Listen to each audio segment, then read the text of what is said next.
Hi YouTube, and welcome back. My name's Sean Connors. This is Outsiders. It's been a couple of days since I did my last video. Apologies about that. A lot of personal issues that had to be dealt with. Anyway, we're back, and we're going to be throwing out a few more videos this week. We're going to be looking at 3.5 now. I'm going to be talking about Rouges. I was asked by a couple of people out there, would I continue the series, and of course I will be. Rogue character is an interesting class in Dungeons and Dragons. The first thing is, in early levels, between 1st and 5th normally, the character holds its own very well. You have to remember, it actually does one of the most dangerous jobs, and potentially that's scout ahead of the group.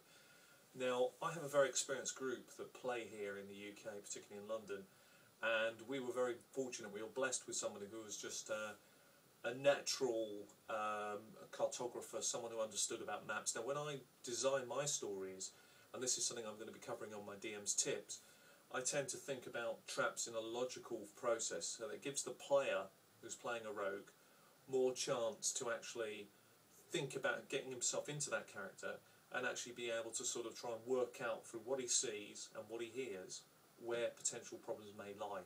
That's quite a skill actually, and that's something as I say, I'm going to cover off. But obviously in most games, if people are running a game from a module or something, it's an absolute nightmare. You just have there's no logic to it. You could walk onto a trap. So a rogue has to be very slow. You've got to be careful moving ahead of the group. You've got to cover all your bases. You have a lot of skill points with the rogue class.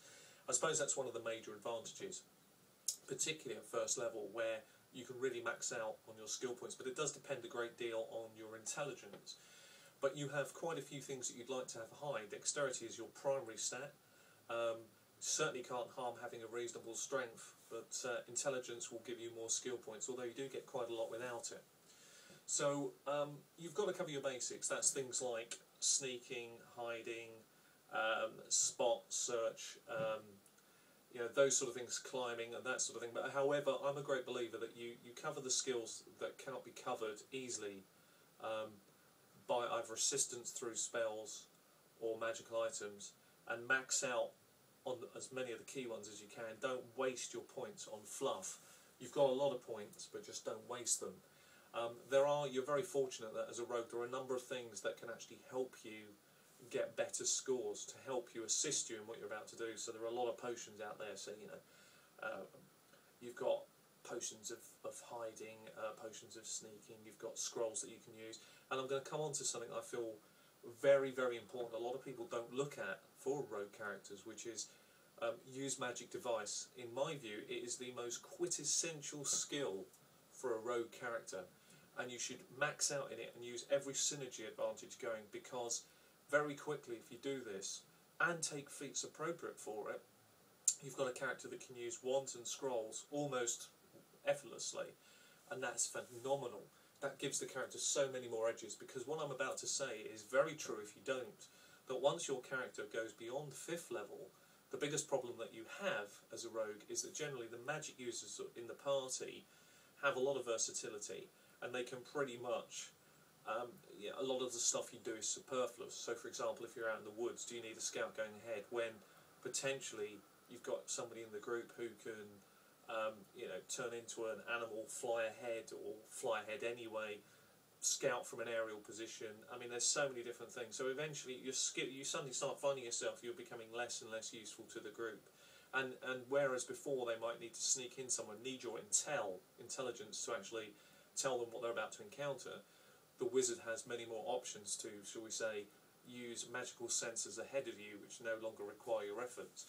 But one skill still plays in very heavily for you, and that is hide. It totally and utterly stacks. It actually is applicable throughout every level, even at high level play, because it's the one thing that no one can get round.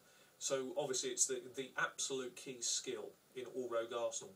And as well, this is one thing where one prestige class has, which is the assassin, has hide in plain sight. I would definitely take one level in prestige class assassin at high level just to get, or low level even, just to get that that particular skill, because then suddenly I can be in the middle of a combat, pull away, hide, and the odds of somebody else being able to find me because I've maxed out here are pretty slim.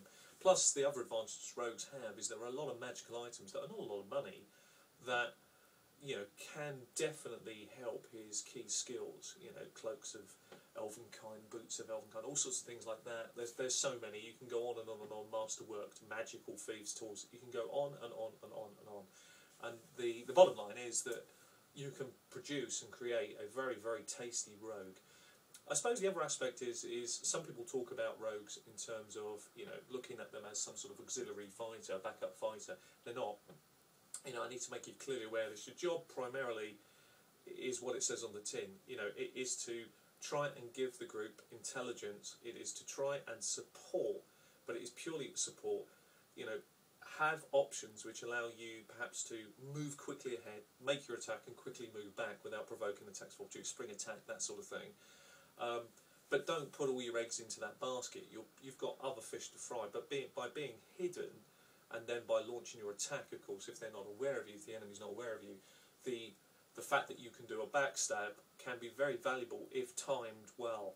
So really, it's a very different type of class because it's very tricky to weigh up what your primary goals are. But I found that if you use Magic Device, have a good hide skill, are able to pick your spots when to attack from your hidden position, you can become invaluable because you can back up the wizard, which is interesting. You can actually support him. You can stop him wasting spells to cover the party. You can do that buffing through wands. You can do that buffing through scrolls. So you can become a very, very powerful and very useful member of the group, plus very wealthy actually, if played right. So rogues in 3.5 wizards certainly are very interesting, a certainly interesting class that get very, very good at high levels because of the hide skill, because it's the one skill that no one can easily get round. Even invisibility against hide is not as good, because invisibility can be spotted. If you remain still, it's plus 40. If you are moving, it's only plus 20. And obviously somebody's hide skill at high level is going to be far exceed that. But of course, if they've got a great hide skill, hide in plain sight, and are invisible, boy oh boy, how are you going to find them? Pretty difficult. I don't care what enemy you've got, it's going to be tough to see. So rogues, yes, an excellent class. Certainly one of the key base classes. Need skill to tricky. It's a tricky class to play, to know well. Low level, you can get early intel, but you have to remember you're moving ahead of the group, which is dangerous in its own right, so you have to be cautious.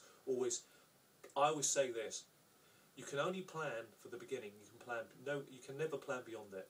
So that's what you do. When you're trying to get in somewhere, you only look to find a method to get in. After that, you want to be with the group, and if something happens, you're all together. So really that's rogues in essence. Anyway, this has been Outsiders. My name's Sean Connors. Until the next time, take care.